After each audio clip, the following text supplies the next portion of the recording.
بڑے بڑے اولیاء نے کہا ہے کہ یہ جو ایک شعر ہے نا اسلام کی روح ہے، وہ ساری ڈیفینیشن اسلام کی یہ ہے. اور بڑے بڑے کفار جنہوں نے اسلام پہ بڑی ریسرچ کی ہے انہوں نے کہا ہے کہ یہ ایک شعر اگر ہٹ جائے نا واقعی اسلام اس دن ختم ہو جائے گا. یہ روح کہا گیا اس شعر کو. شعر کون سا ہے؟ کی محمد سے وفا تمہیں یہ جہاں چیز ہے کیا لوہو قلم تیرے، کہ جو کچھ ہے. دیکھو بڑی بڑی اور باتیں بھی ہوتی رہتی ہے دنیا میں مسلمان، لیکن جب نبی پاک کی ذات پہ اتنی سی بات آ جائے، اسکول کے بچے سے لے کے پریزیڈنٹ تک سب کا خون کیسے کھولتا ہے. اس ذات پہ کمپرومائز نہیں ہے، اس ذات پہ کمپرومائز نہیں ہے، یاد رکھنا. نو کمپرومائز، 0.1% بھی کمپرومائز نہیں ہے. نورا ڈاکو سنا ہوا کیا؟ بہت بڑے عالم تھے. ایک جگہ پر یہ جو لوگ نبی پاک صلی اللہ علیہ وسلم کو آخری نبی نہیں مانتے ان کا بہت بڑا گڑھ تھا. ادھر کے لوگوں نے کہا یہاں نبی پاک کی شان پہ بیان کرواتے ہیں. جب بیان کا وقت قریب آیا انہوں نے فون کیا، عالم صاحب بیان نہیں ہو سکتا، یہ لوگ بڑی تڑیاں لگا رہے ہیں، دھمکیاں دے رہے ہیں، ہم نے رہنا، ہم بیان نہیں کروائیں گے. عالم صاحب نے کہا اب تو بیان ضرور ہوگا. اب کیوں نہیں ہوگا؟ اب تو ضرور ہوگا، میں آ رہا ہوں. آ کر کہا ہاں ذرا یہاں پہ کوئی بندہ ہے جو ذرا زبردست بندہ ہو کوئی مشہور؟ کہا ہاں وہ نورا ڈاکو ہے. سارے ڈرتے ہیں. چلے گئے مولوی صاحب اس کے پاس. اور نورے نے کہا مولوی کدھر آ گئے جی ہمارے اڈے پہ؟ کہا نورے دیکھ بات میری نہیں ہے، بات نبی پاک کی عزت کی ہے. نورے بات بڑھ گئی ہے، مجھے کہہ رہے بیان نہ کرو نبی پاک کی شان پہ اور تو یہاں بیٹھا ہوا ہے.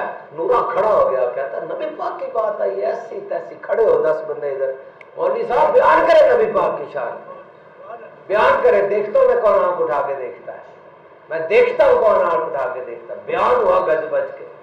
چوتھے دن مولوی صاحب رات کو سوئے رہے تھے، کسی نے دروازہ کھٹکھٹایا. دروازہ کھولا، وہی نورا ڈاکو، داڑھی شریف اور امامہ شریف سجا. کوئی نورے تجھے کیا ہوا ہے؟ کہتے جس رات بیان ہوا نبی پاک رات کو ہی آ گئے تھے اور نبی پاک کہہ رہے تھے نورے تو نے میری عزت پہ پہرا دیا، ہم تجھے کیسے بھولیں گے، تو نے ہماری عزت پہ پہرا دیا. یہ نا سودے بڑے کھرے ہوتے ہیں. یہ بک جاؤ بازار میں، نام مصطفیٰ پہ بک جاؤ، اس شان کے سودے. فرمایا اقبال نے بیٹا یہ 3 کام کر لے، 3 کام کر لے تیری نبی پاک سے محبت بڑھ جائے گی. نمبر 1 نبی پاک پہ درود بھیجا کر، کیونکہ جب کسی سے محبت کرنے نا اس کا ذکر کرو محبت بڑھے گی. تو بھیجو درود بھیجو، صلو علی الحبیب.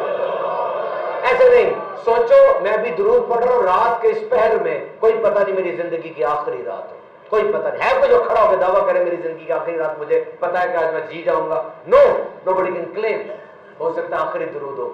جم کے یہ سوچ کے کہ میں یہاں ستار مسجد میں درود پڑھ رہا ہوں، مدینے میں وہ سن رہے ہیں اور میرے باپ کا نام پیش ہو رہا ہے، فرشتہ بھی لے کے جا رہا ہے. میں کوئی کاروبار ایسا نہیں کر سکتا جس میں 1 کا 30 ملے فوراً. اور یہ وہ ہے میں 1 پڑھتا ہوں 10 نیکیاں ملتی ہیں، 10 گناہ مٹتے ہیں، 10 درجات بلند ہو جاتے ہیں. جھوٹ کے پڑھو. صلو علی الحبیب. مت چھوڑنا درود. ایک بندے نے بڑی پیاری بات کی، کہا نبی پاک پہ درود نہیں بھیجو گے تو تمہیں سانس کیسے آئے گا؟ ان کا ذکر نہیں کرو گے تو جیو گے کیسے؟ اس جینے کا فائدہ کیا ہے؟ جس زندگی میں نبی پاک کی عزت نہیں ہے وہ زندگی ہے؟ نمبر 2 بیٹا درود پڑھنا ہے، اور نمبر 2 نبی پاک کی سیرت کو پڑھنا ہے. گبل لکھتا ہے کہ his message was not only propagation but permanency. ان کا پیغام صرف پھیلا نہیں، جڑوں میں اتر گیا.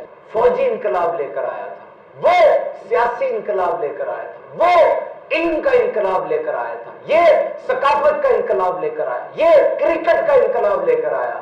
لیکن آقا علیہ الصلوۃ والسلام کا انقلاب وہ لکھتا ہے، گبل لکھتا ہے کہ ان کا انقلاب گھروں میں گھس گیا، زندگی کی ہر پہلو کے اوپر ان کا انقلاب آ گیا۔ وہ صحابی اپنی بیوی سے بات کرتے، ان کے بتائے ہوئے احکام کی روشنی میں بات کرتے، اپنے غلام کو دیکھتے، جنگوں میں آ جاتے، ہر کام میں انہوں نے زندگی کو بدل کے رکھ دیا۔ نہیں ایسا کیا؟ مجھے بتاؤ۔ His revolt was immense۔ رحم ہے میرے آقا، رحم۔ نبی پاک بیٹھے تھے، بندہ ہے کہتا میرا بچہ گم گیا، یا رسول اللہ دعا کر دے۔ حضور نے دعا کے لیے ہاتھ اٹھائے، کوئی کہتا نہیں گما نہیں تیرا بچہ، ادھر کھیل رہا ہے، وہ بھاگا۔ حضور نے کہا ٹھہر ادھر آ، کہاں جا رہا ہے؟ کہا جی وہ بچہ گم گیا تھا، اب جا رہا ہوں، مل گیا، بڑی خوشی ہے۔ کہا وہاں جا کے اس کو بیٹا نہیں کہنا، بیٹا نہیں کہنا، نام سے پکارنا، زید بکر کہہ کے۔ کہا حضور اس کی کیا وجہ ہوگی، میرا بیٹا ہے۔ کہا نہیں جہاد چل رہے ہیں، ہو سکتا ہے وہاں پر کوئی اچھا بچہ کھیل رہا ہو جس کا باپ شہید ہو گیا ہو، تو بیٹا کہے گا، تیرے نیزے میں درد ہے، اس شہید اس یتیم کے سینے پہ تو چھریاں چل جائیں گی نا۔ رحم دیکھا۔ ایک بندے کی حضور مدد کر دیا کرتے تھے، مدد کرتے تھے۔ عصر کا وقت تھا، بلال نے اقامت کہہ دی ہے، ابو بکر عثمان علی مقتدی ہے، حضور امام ہے، اقامت ہو چکی ہے، اور وہ بندہ آ گیا، حضور مدد کیجیے گا۔ نبی پاک نے فرمایا ٹھہرو یاد رہا، ایک منٹ میں اس کی مدد کر کے آتا ہوں۔